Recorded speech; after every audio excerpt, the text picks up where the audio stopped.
मित्रांनो समोरच बघू शकता एक गुलालामध्ये राहिलेली गाडी आणि एक आदात वासरू आताच घेतलेला आहे त्यांनी आणि आज गुलाल केलाय। तर दादांशी बोलूया। नमस्कार दादा। नमस्कार। काय नाव आपलं? अनिल बाबाजी भोईर, डोंबिवली देवीसापाडा।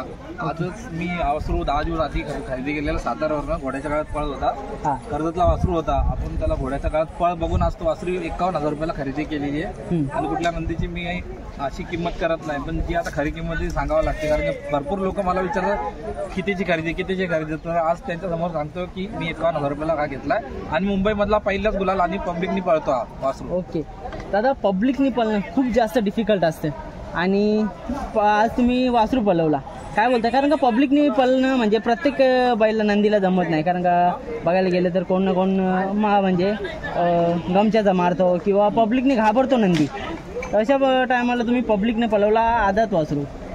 हा वासरू आम्हाला पहिल्यापासून या वासरावरती भरोसा आहे। आम्ही घोड्याच्या गळ्यामध्ये जेव्हापासून पळ बघितला तेव्हापासून त्या वासराचे आम्ही फॅन आहे। आज शेवटी त्याला आम्ही मुंबईला आणून पहिला गुलाल केला आणि मुंबईच्या मैदानाला पब्लिक पळणे म्हणजे जाम कठीण आहे। वासरांनी किंवा मोठ्या बैलांनी पण चांगले बैल नाका काय बोलतात ते दमतील पब्लिकला घाबरून आणि वासरांनी पळवायला म्हणजे सर्वांची मनं जिंकली। आज आमचे पैसे भेटले 100%।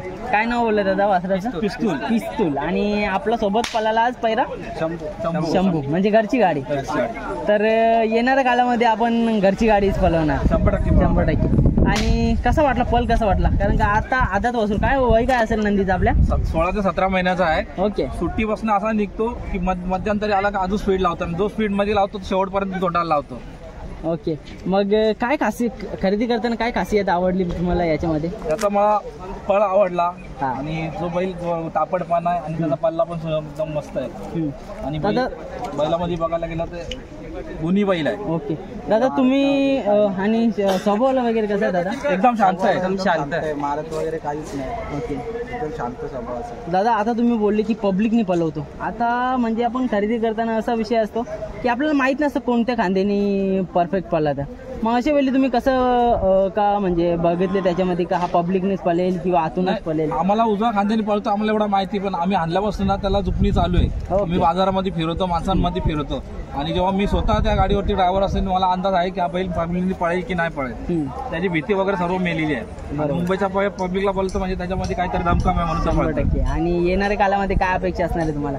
काय नाही, त्यांनी चांगला पळावा, मालकाचं नाव करावं, आम्हाला खुश ठेवा बस। अजून नंदीकडनं काय अपेक्षा करू? बरोबर, फक्त गुलालाची अपेक्षा बस। आज तुमच्या सोबत मंडळी आहे, मंडळीबद्दल काय बोल? मंडळी आमचे भालचे मावशीचा पोरगा, सक्का मावशीचा पोरगा पंकज, शुभम, हा पंकज, मामा, हा भाऊ आणि हे मामा।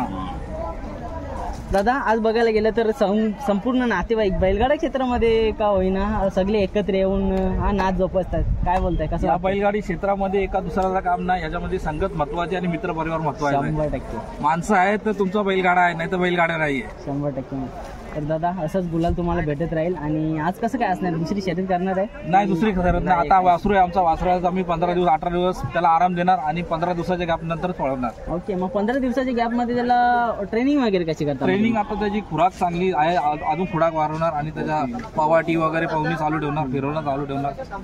दादा नक्कीच जेव्हा तुम्ही ना हा नंदी अजून मोठा होईल, पळेल, तेव्हा एक मोठी अशी मुलाखत घेऊ आणि हा नंदी असं तुमचं नाव करेल हीच ईश्वर चरण प्रार्थना। धन्यवाद।